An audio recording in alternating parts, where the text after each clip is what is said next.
WVTC Radio Detroit. You can find us on Facebook, YouTube, X, and our website, www.wvtcdetroit.com, or download our WVTC app from the Play Store for Android users and the App Store for iPhone users.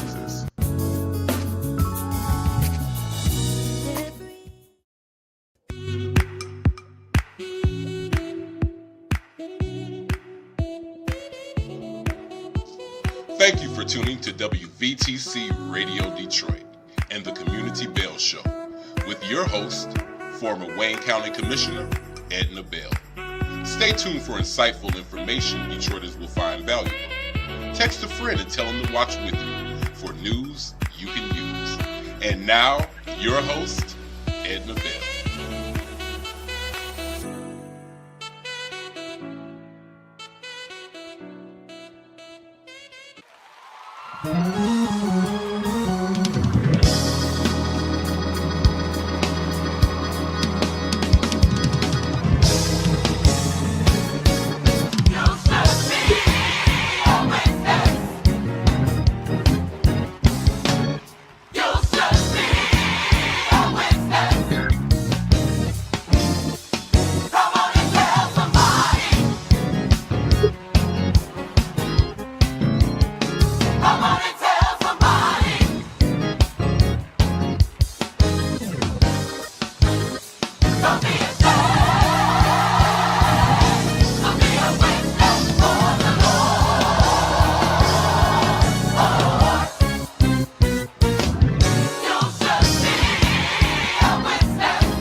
Hello, hello, hello. It is Monday at 4 o'clock, so it must be the Community Bell Show. Welcome to the Community Bell Show. I've missed you. I know I've been gone a couple of weeks, but I'm back.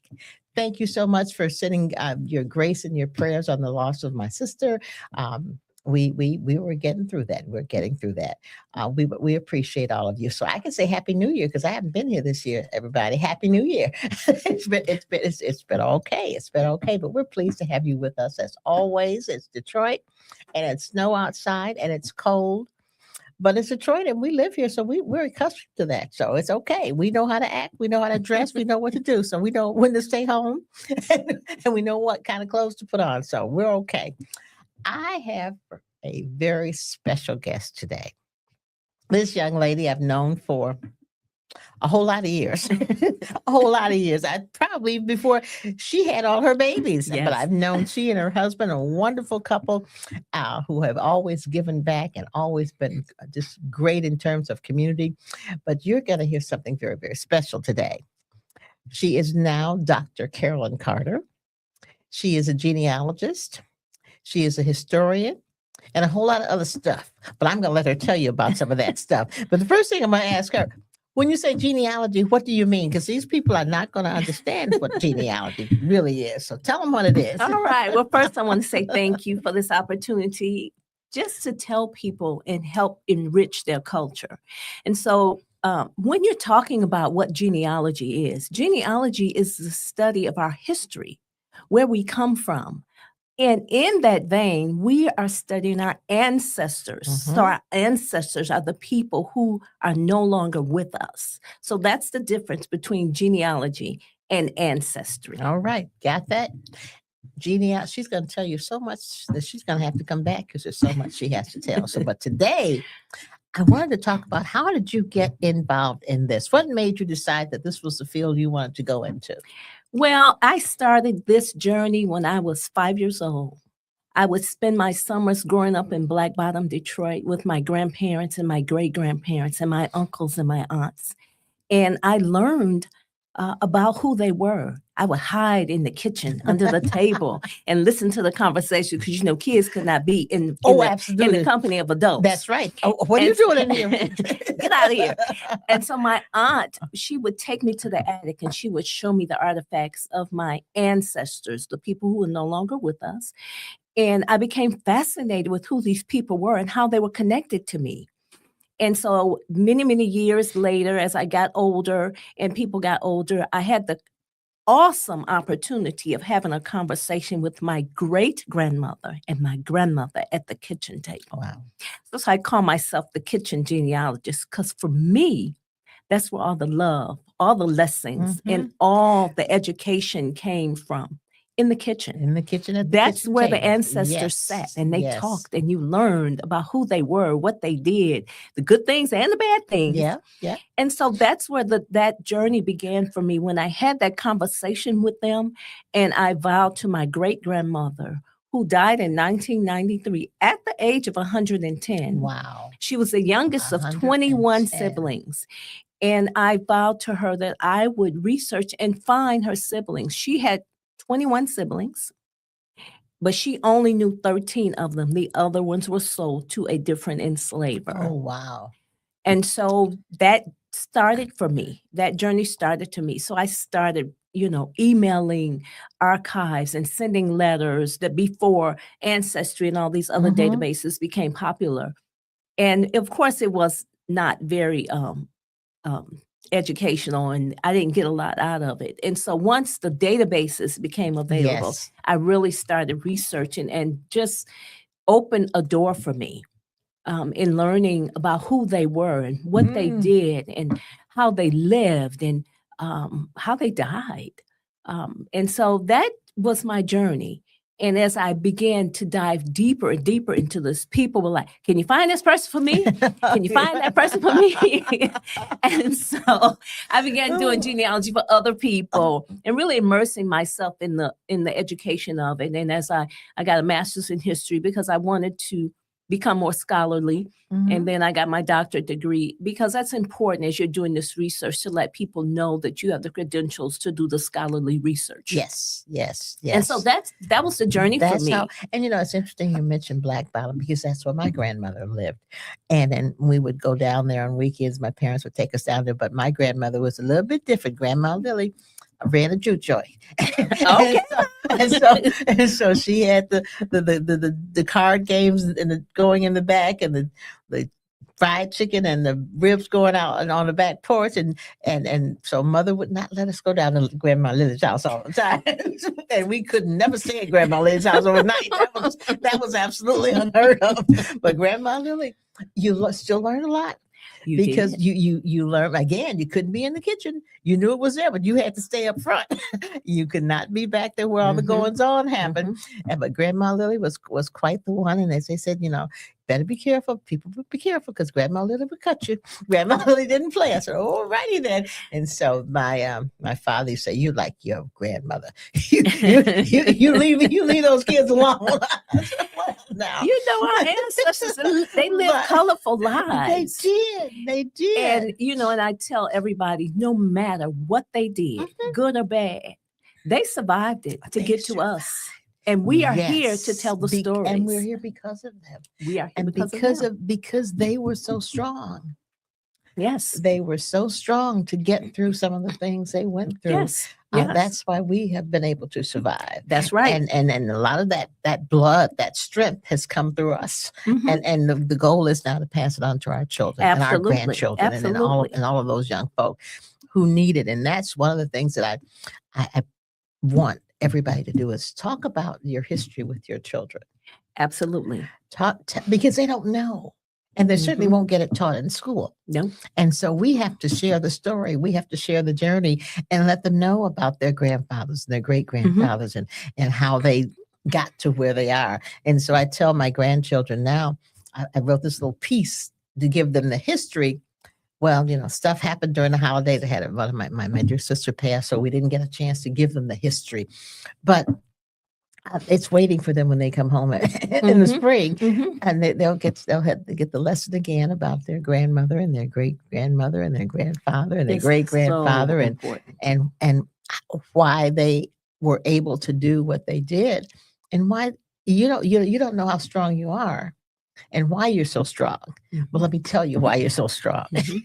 Absolutely. And I think in this journey, helping people understand that our ancestors often passed down the pain. They didn't always pass down the good things because they kept a lot of secrets. Yes. And specifically in this journey, in researching our enslaved ancestry. And in a minute, I'll talk about that journey of walking that space on the plantation where my enslavers were. But I tell people that I teach, you are not a descendant from slaves. Because slavery was a condition. It's not a culture. And so you have to help people understand because a lot of our ancestors were free. They were not enslaved. Yes. And so in teaching people to research and learn about who they are and where they come from, is so much pain attached to it for various reasons. But there's so much to celebrate as well. And I tell people, you were not there. You have to assume all those stories you heard are false until you learn the truth. You were not there. And in finding those truths and knowing those stories, you're going to find some great stories. You're going to find some horrible stories. But it made us who we are. They survived it. Yes. To get to us. And, you know, and then think about this all. If they could survive what they went through, what do we have to complain about? What do you have to complain about? You know, and I think about that often because we have so many people sometimes complaining, but I don't have this and I don't have that. Well, my. Think about what they didn't have and the pain they went through no fault of their own. And so stop complaining. And in doing this research, you find out things about yourself. My great-grandfather was Irish. My grandfather was Jewish and German and Black. So I'm 17% Ashkenazi Jew. My great-grandmother was Native American and Black. On my father's side, my fourth-time great-grandfather was Hispanic and Black and European. And so in researching, and I did all of that through my DNA, but finding out, fortunately, I tested my mother before she passed during the pandemic. I tested her. I'm so glad I did. And my aunt that showed me those artifacts and taught me that, I tested her 3 days before she died. Oh my goodness. Her DNA. I was like, let me do it. So she died about 3 months ago. But in learning those stories, you're putting your family in the context of history. Yes. And I say that because I'll give you an example. When I was researching my great-great-great-grandfather on my father's side, his name was Charles Whiteside. He was sold 4 times because he had a trade. He was a blacksmith. The last time he was sold for $1,500.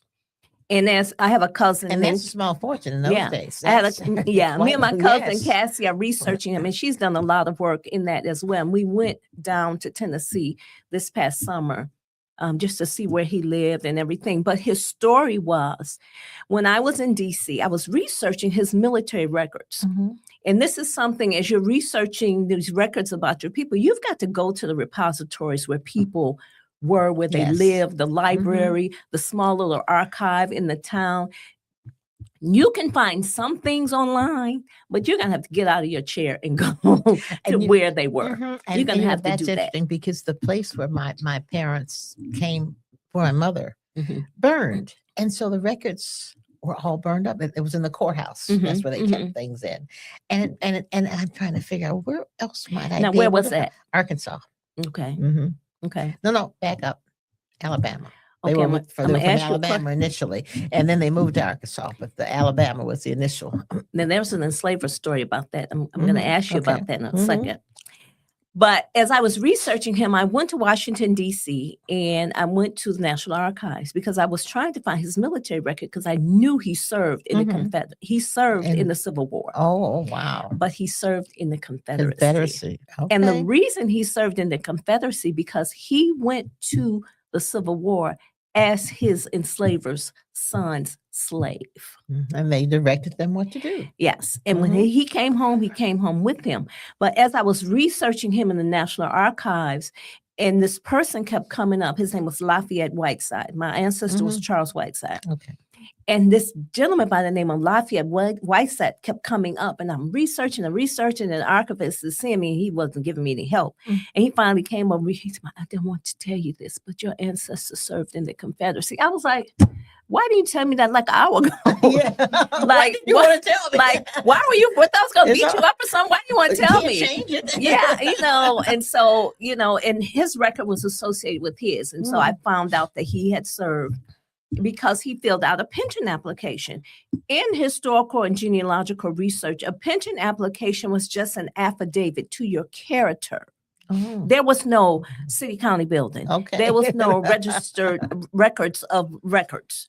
So when a person came out of the military or war and they were trying to get money from the government, they filled out what was called a pension application. And they got people in the neighborhood to attest to their character. Wow. And that's what you submitted to the government. So Charles Whiteside submitted a pension application to the state of Tennessee. Because he served in the Confederacy, he was considered a traitor. Oh, my. And he could not get a pension from the United States.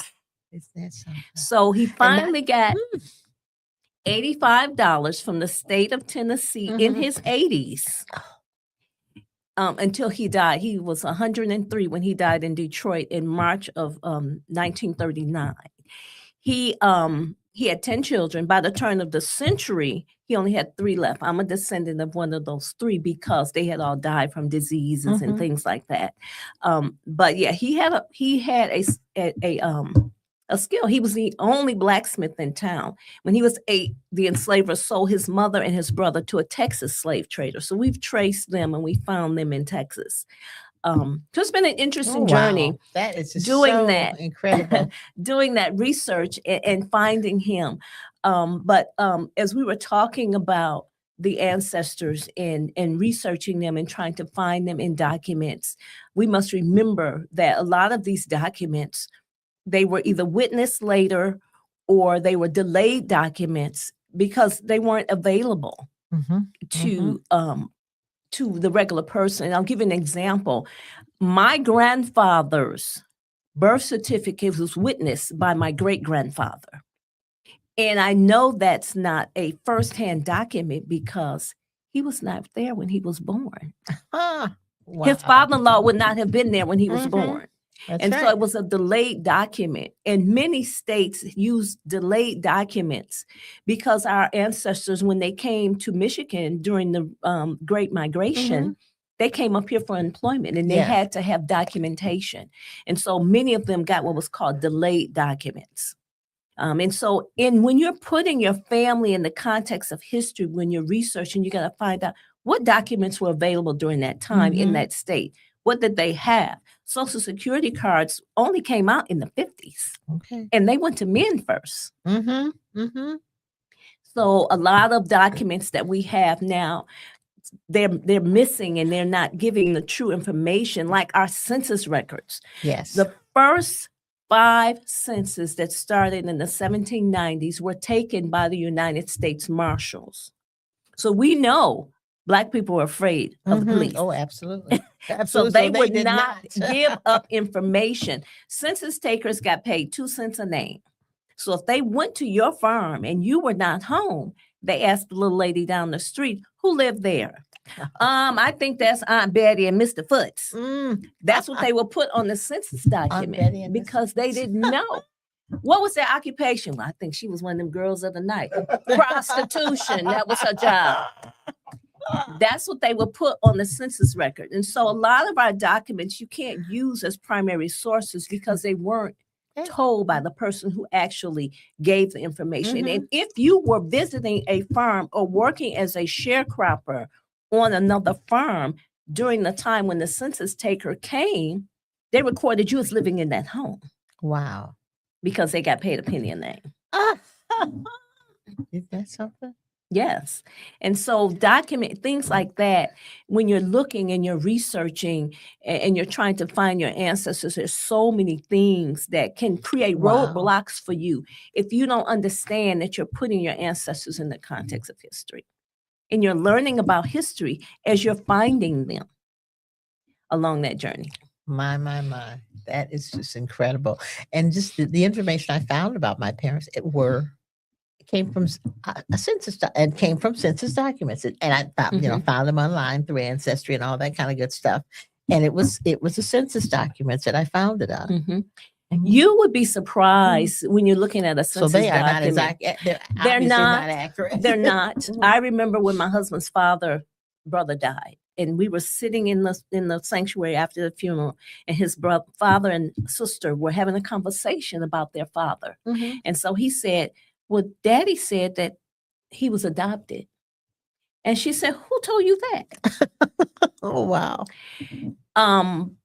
Because I think back in those days, adoption meant something else. You didn't have to go to adoption agency. No. It's like, I can't take care of this child. Can you take care of it? And she kind of confirmed to him, Daddy was not adopted. And so he was surprised because he was in his 90s. And all these years, he thought his father was adopted.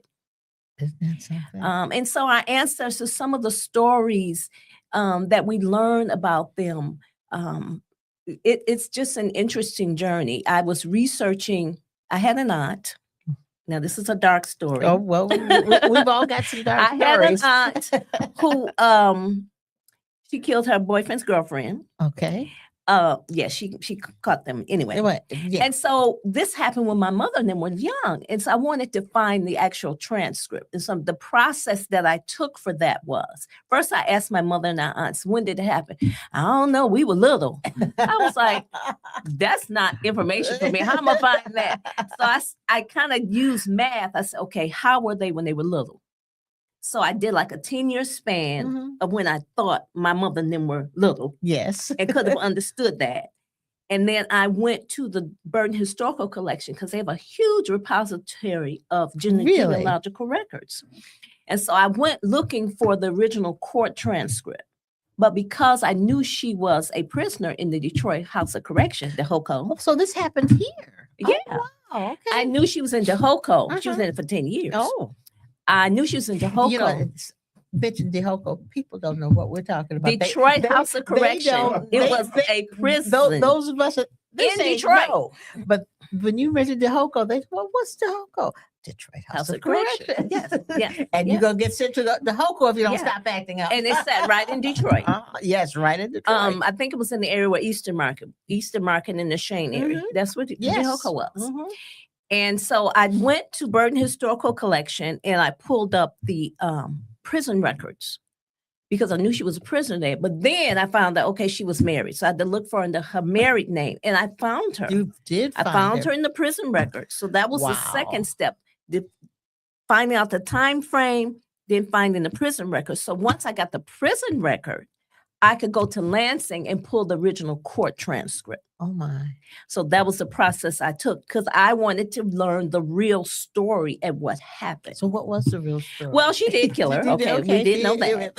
But the way it happened was not the way, because my mother didn't remember. Mm-hmm. So so the way it happened. And so that's kind of the journey that people have to take when you're looking for, you got to find the paper trail and find the correct documents and all of the research. I am still researching an ancestor. My great uncle came home from the war. He had a Purple Heart, Silver Star, everything, served in World War II. Mm-hmm. He came home in the 40s and 50s. When he got home, he was building Pontiac High School. Oh my goodness. Pontiac Hospital. Mm-hmm. And it was him and another Black man on this construction site of all white people. The crane came down in the hole and cut him in half at the midsection. So yes. And so I asked my aunts, I said, well, what happened? And his friend was never the same after that. Oh, I'm sure. And so that was another trail for me to follow. So right now I'm researching the hospital records to see what happened to him. I mean, I know we have the death certificate and it says he was cut in half at the midsection. No insurance in those days. So I think she said the company, the construction company, came to the house and gave them $100. Gave her my great grandmother $100 for her son. Yes, and so that's a journey, the research journey that I'm on right now, to find out if there are any newspaper clippings or articles about him and what happened. Because, back in those days, they put everything in the newspaper. That's the only record we ever had oftentimes was newspaper. And so, they lived in Black Bottom. All my family was funeralized at Diggs Funeral. I have the original funeral records. When my great aunt died, her funeral was $800. Oh, that included a dress, a car, and a casket. so it's I just love finding it's like finding puzzles for me. And so when you are on this journey looking for your ancestors, you start with you. You want to tell your story first, and then you go from the known to the unknown. You talk about what you know, and then you go backwards from there, and you build on that story from there. That's how you start that journey. Telling your story and then connecting the dots of those people. And you will find those connections in those people and those census records. Some of them provide a wealth of information because every census has different questions. The census is released every 70 years from when it was taken. Okay. Because we were afraid of the government. Oh yeah, and we were afraid to give information because we thought talk to them. We thought the enslavers would come and get us. Yes, so we wouldn't give true information. So now they just released the 1950 census in 2012. The 1960 census will be released in 2032. Wow. That is incredible. Yes. That is incredible. But it gives people some place to start. Yes. It gives you a starting point where at least you don't have to go back and figure out where to start. That's a starting point. And there's so many stories of that sort, particularly in the Detroit area, because everybody moved to Detroit with the great migrations, all the jobs that were here. That's when my dad came. They were going to get it, and he did. He worked at General Motors, retired from General Motors, so everybody came up here for the auto jobs. And so there are many, many stories, and I still haven't found his father yet. His father supposedly was an Irishman from Texas. And when my grandmother, his mother, became pregnant, she had the baby, left the baby with her mother, and then she came to Detroit. And so we still don't know who the father is, this figure. But I do know how I got to have some Irish in me is beyond me. But yeah, I'm part Irish. I connected with my Irish ancestors through my DNA. We met maybe about 10 years ago. They had been reaching out to me on Ancestry because I've been on Ancestry a long time. And they were like, we're cousins. I was like, no, we're not. I kept ignoring the emails. I didn't want to respond to them. So I was like, let me respond to this man. We're cousins. Really? They're cousins. Oh, what's that? Their ancestor had 10 children by my great-grandfather's mother. Oh, wow. She was the color of this speaker. Mm-hmm. And they never married, but all of the children have the surname Kirby, Kirby. Those are my Irish. So we're fifth cousins. Isn't that something? They did not know that their ancestor had 10 children by this woman. Surprise, surprise, So when they were surprise. connecting the DNA, they were like, I said they had 10 children together. And so my aunt tells the story that they said old man Kirby, as they call him. Mm-hmm. He his wife would send the sons around the corner to come and get him. Now my ancestor was Margaret Drake. Mm-hmm. He would send the sons around to Margaret's house to get him, and he would send them away, tell them he wasn't leaving. He gonna stay with Margaret. He gonna stay. They had 10 children there, but Margaret. she was from the islands. Oh, wow. And in researching their ancestors, so my Kirby ancestors go all the way back to, I have a Kirby ancestor who signed the Cumberland Compact, which was one of the Wow. establishers of the Mhm. state of Tennessee. Yes. So I have a Kirby Oh, ancestor my who did that. goodness. So who's taking the DNA in your family? Nobody. Somebody needs to take it. Somebody needs to take it. Yes. You're looking for who now? I'm looking for my grandfather. This would be On your mother's side? on my father's side. So who's left? It would be my father's father. So who on your father's side? Nobody's left. No males? Nobody. He was an only child. Okay, so you're gonna have to take the test. Mhm. So and my brother's gone. So I'm the only one left in that side. in that But your side of brother, it. did your brother have children? Yes, Any boys? he's gone. He had a boy. Oh, He's gone. His daughter just passed 6 months my ago. God. Okay, Yes, so you're gonna have to, it's been so I'm it. you're gonna have to take the test. I'm it. Yes. You're gonna have to take the test as soon as possible. Mhm. Yes. You're gonna take the test. So I just really So, want to you know, and know. I encourage people to take it. People like, I Talk don't want about to. the test. Tell Okay. people how to take the test. So What's the process? first of all, you need to pay attention if you're on social media. Wait for it's on sale because the test costs about $99. Mm. I think during Christmas time it was $24. Oh, wow. And they always have it on sale during special times, Easter, Mother's Day, Father's Day. You know, wait for it to go on sale. And it's just a kit. You get it. They Oh, send and I it. did that.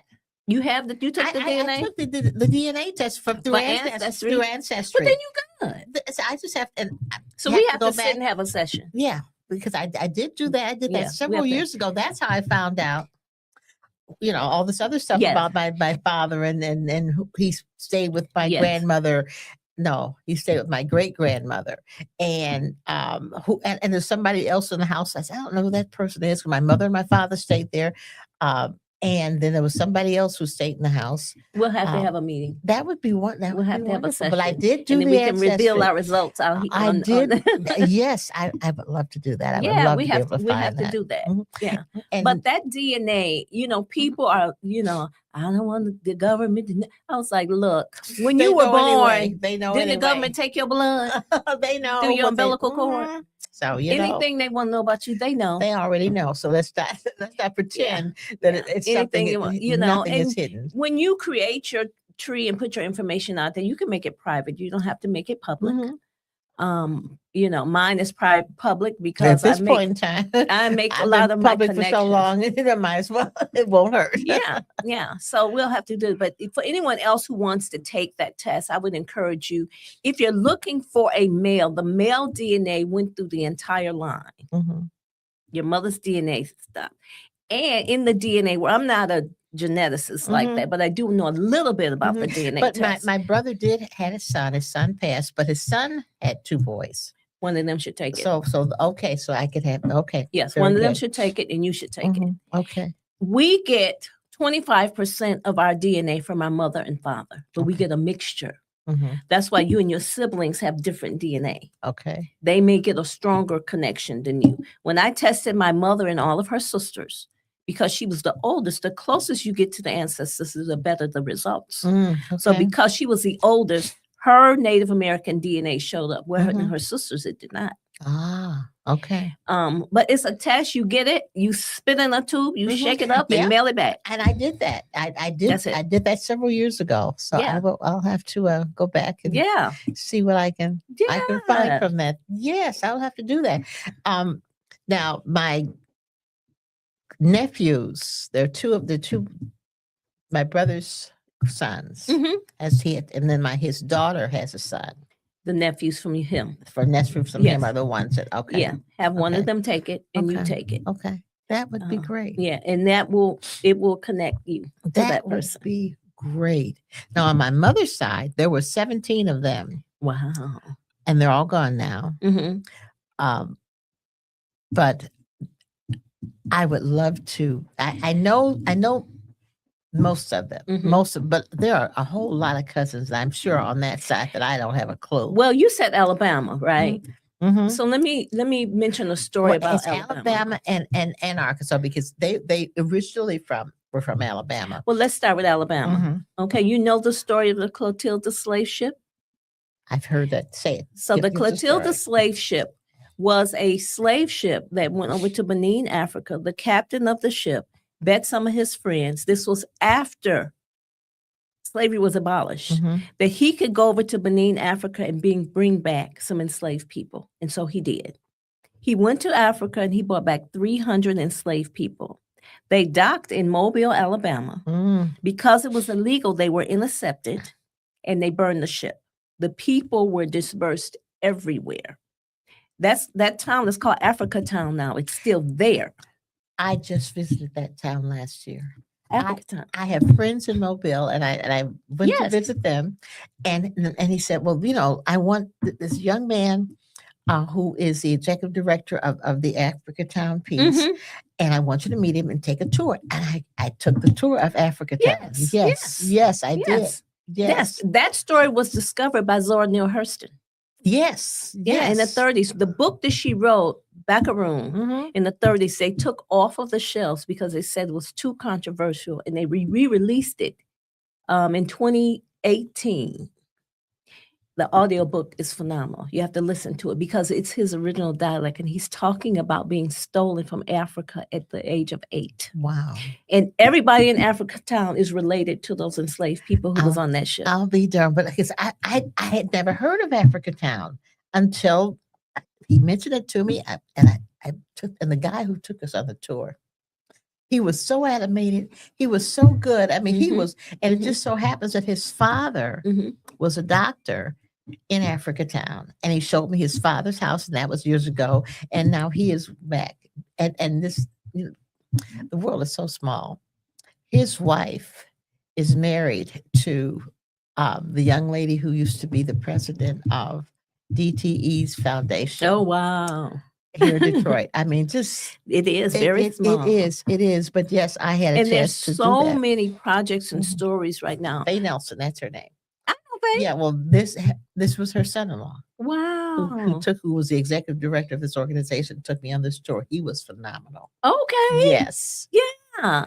And when you're talking about Arkansas, Georgia, that area, there's another story. It's called The Weeping Time. Okay. The Weeping Time is the story of Major Pierce Butler. They had a plantation in Georgia, but they had 900 slaves. Oh my. Enslaved people. His grandfather left the estate when he died. He left it to his grandchildren. And in order for them to get the estate, they had to change their last name to Butler.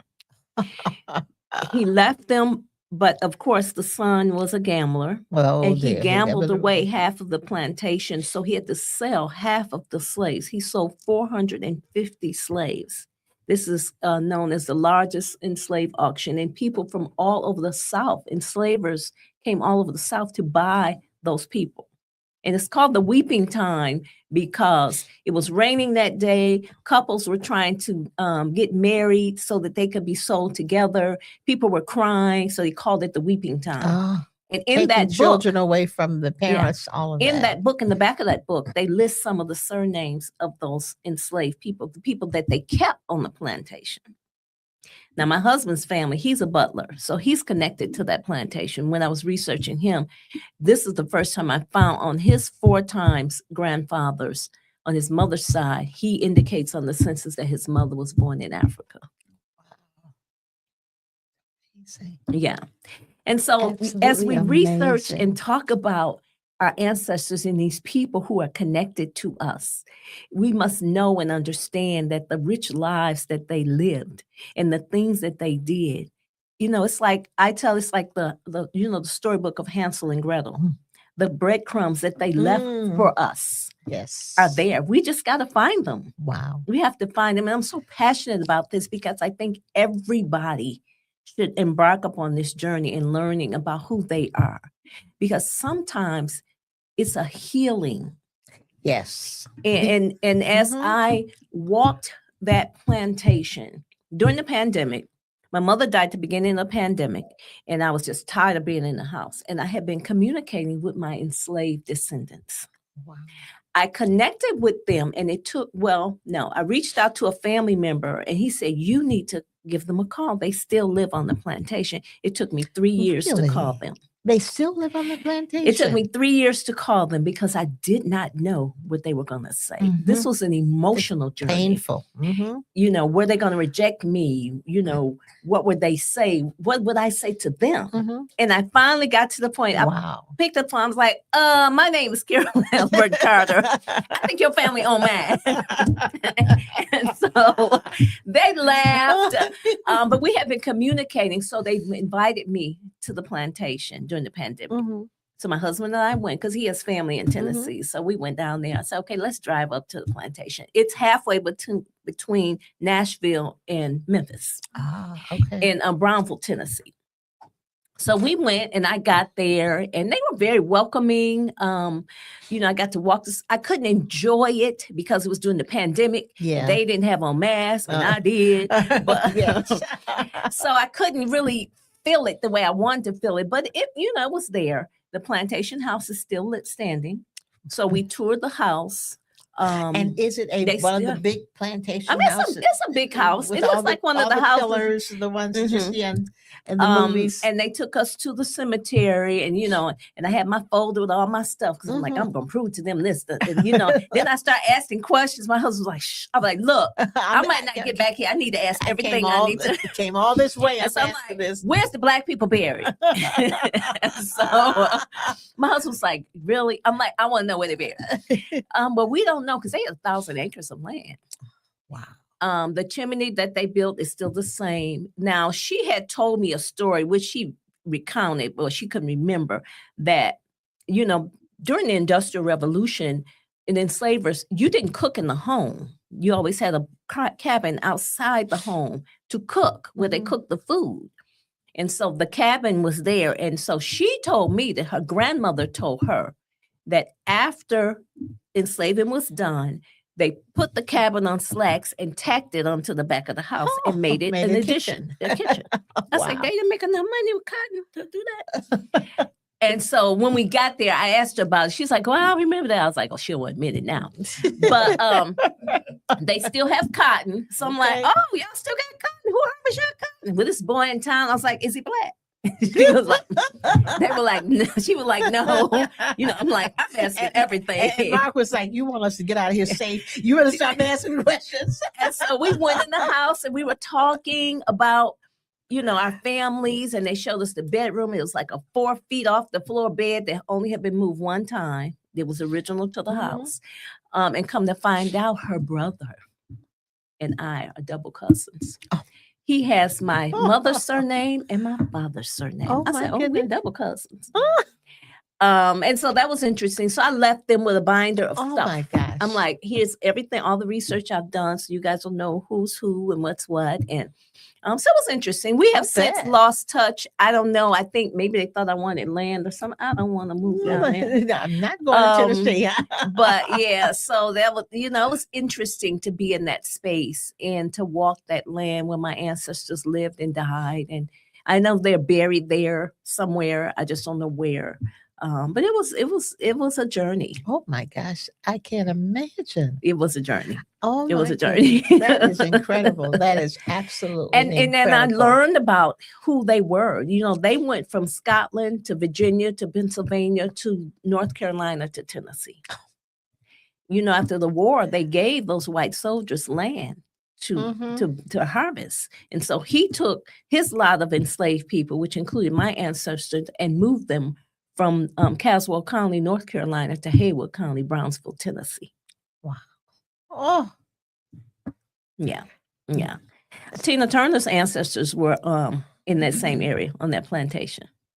She built a schoolhouse in Brown. Her family built a schoolhouse in Brownville, Tennessee.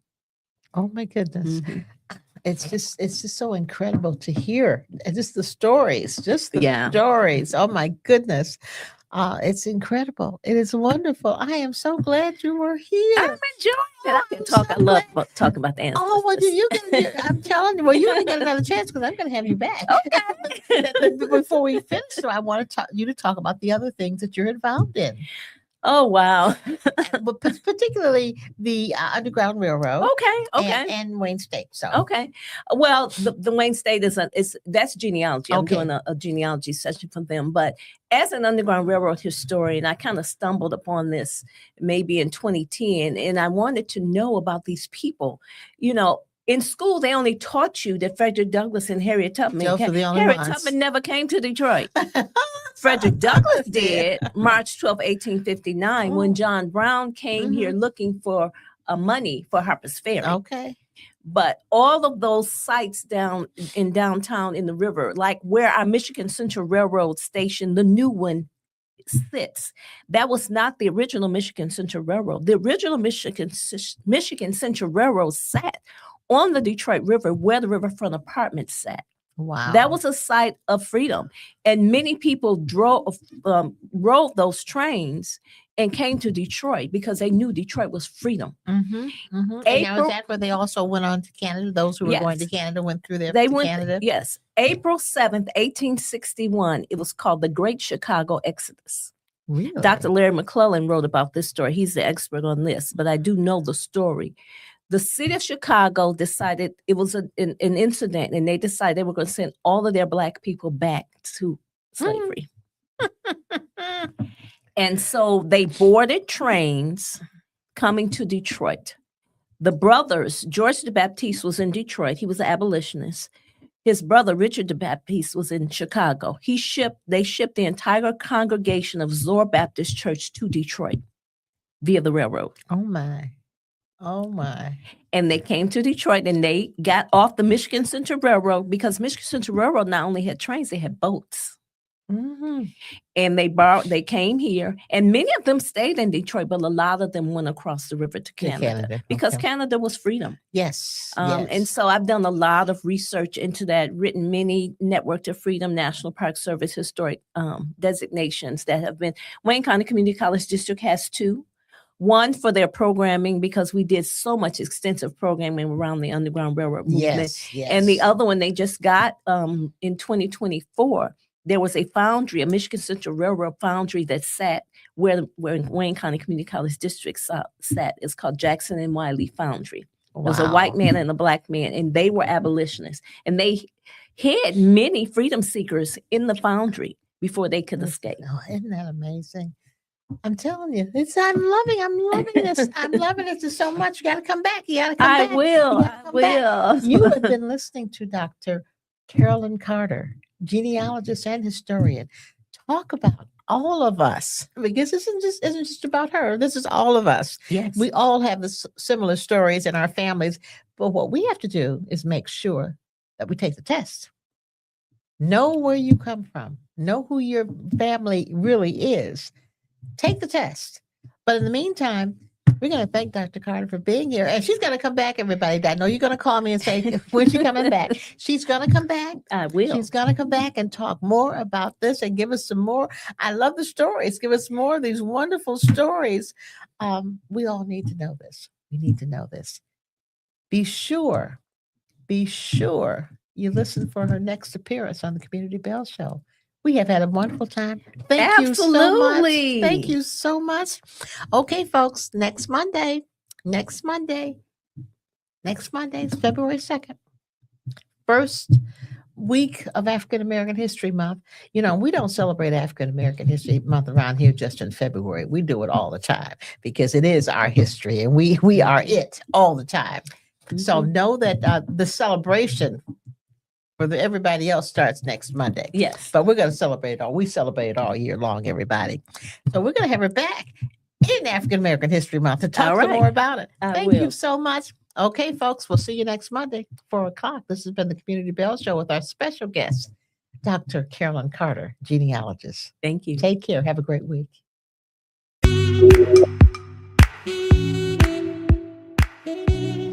Thank you for listening to Community Bell with your host, former Wayne County Commissioner Edna Bell. This broadcast was brought to you by WVTC Radio Detroit.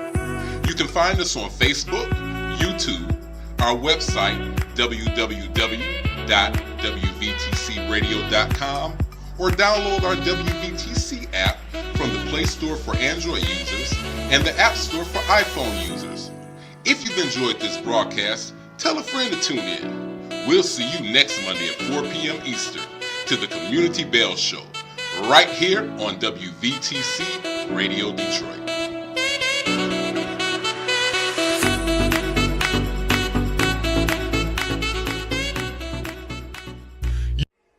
Greetings, everyone. This is Dr. Michael Fletcher, founder of the Michael Fletcher Chorale. Save this date on Friday, March 27th, 2026, for a golden evening as we honor Evangelist Sandy Rose's birthday and 50 years of gospel music excellence. Don't forget, save the date, Friday, March 27th. See you there. You're listening to WVTC Gospel Radio Detroit, and we're flowing in the Spirit.